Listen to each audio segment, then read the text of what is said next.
feels like part of the landscape. Montaz. That's all I want to do, and then you get the trophy.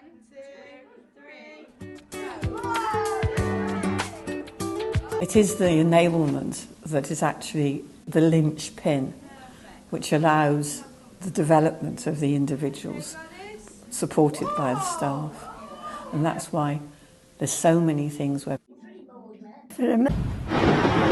Assalamualaikum. Kami dari Kumpulan 8 telah memilih untuk membuat kajian tentang kualiti hidup dalam kesihatan. Tokoh yang banyak disebut di dalam tugasan kami sebelum ini adalah Ingalill Ramhalberg, dan kami juga telah memilih tentang kesihatan terhadap orang tua kerana beliau banyak mengkaji jurnal yang berkaitan dengan orang-orang tua. Takrifan kualiti hidup Halbert menawarkan pemahaman yang bernuansa tentang perkara yang membentuk rasa kesejahteraan keseluruhan individu. Beliau melihat kualiti hidup sebagai fenomena multidimensi yang bermaksud ia merangkumi pelbagai aspek yang menyumbang kepada kebahagiaan dan kepuasan seseorang terhadap kehidupan mereka. Ini termasuk kedua-dua keadaan luaran seperti pendapatan, pendidikan budaya dan kesihatan fizikal, dan faktor dalaman seperti kepercayaan peribadi, sikap dan pengalaman subjektif. Interaksi dinamik antara dua elemen ini yang mewujudkan kualiti hidup seseorang. Keadaan luaran kehidupan seseorang boleh memberi kesan kepada persepsi dalaman mereka terhadap keadaan tersebut, dan begitu juga sebaliknya.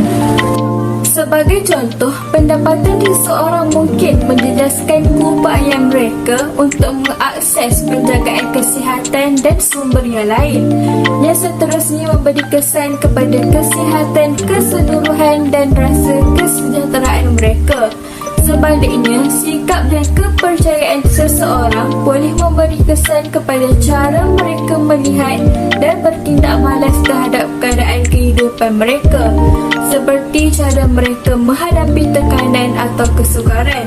Halbert juga menekankan kepentingan kualiti hidup sebagai matlamat utama penjagaan perubatan dan polisi kesihatan. Perspektif ini menyerlahkan keperluan untuk penjagaan kesihatan memberi tumpuan bukan sahaja pada merawat penyakit fizikal, tetapi juga pada menggalakkan kesejahteraan keseluruhan dan memperbaiki keadaan yang menyumbang kepada kualiti hidup seseorang.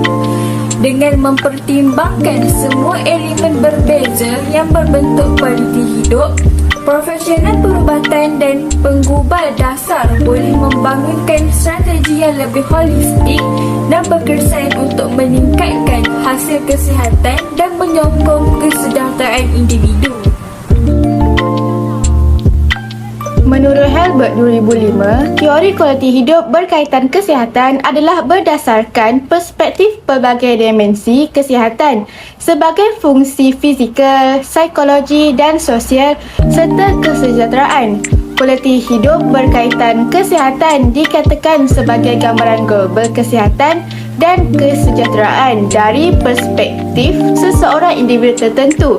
Ia memberi tumpuan kepada kesan keadaan kesihatan yang dirasakan terhadap keupayaan untuk menjalani kehidupan yang memuaskan.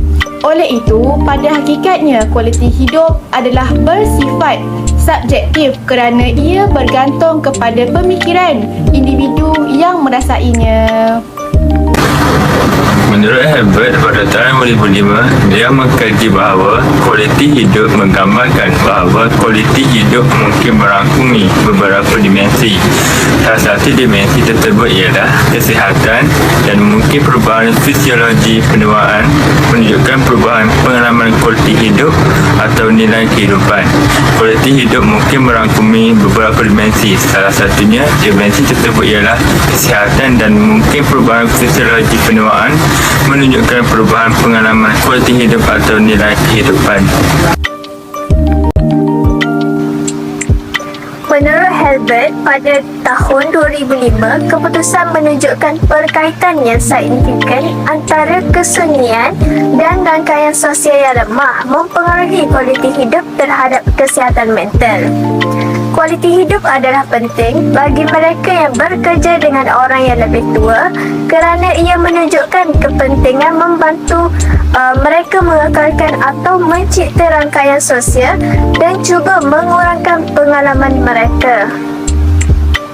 Cadangan masa depan yang kumpulan kami cadangkan dalam kesejahteraan masyarakat bagi kualiti hidup dalam kesihatan ini untuk masa depan adalah dengan yang pertama, dengan penambahbaikan dari segi aktiviti dan keceriaan semasa proses penjagaan orang tua, sama ada dari pihak kerajaan ataupun pihak yang bertanggungjawab dalam urusan orang tua. Yang seterusnya, yang kedua adalah dengan mewujudkan transformasi dari segi pengurusan kehidupan seharian mereka bagi mendapatkan kualiti hidup yang lebih baik dan cergas. Dan yang terakhir adalah dengan kerajaan perlu mengadakan pelbagai program bercorak ekonomi supaya dapat menjana pendapatan dan kualiti hidup, supaya dalam masa yang sama dapat membantu mereka dalam mengurus kewangan sendiri. Everyone needs access to healthcare, but just because a patient has been treated, it doesn't mean their condition will improve. In fact, when care is not of sufficient quality, treatments might not work or could even cause harm. To make sure that health services provide quality care that improves people's health, care should be effective, so you're accurately diagnosed and receive treatment that works. Safe, so the healthcare that you receive doesn't harm you. People-centered, so decisions made about your care are tailored to your needs and you're treated with compassion. And timely, so you receive care when you need it. It should also be equitable, so all people receive the healthcare they need. Integrated, so different health workers and facilities all work together to improve your care. And efficient, so available resources are used more effectively to improve your health and avoid waste. WHO is calling on countries to take action on quality of care and is working with them to develop policies and plans so that all patients are cared for in environments that have the right infrastructure and health workers are well trained and given the time, resources, and support to provide quality care. We're encouraging governments and health organizations to listen to the people and communities they serve, find new ways of relating and working together, and learn from failures and successes. WHO is also supporting countries to take early action on critical areas like maternal and child health, patient safety, infection prevention and control, and water, sanitation, and hygiene.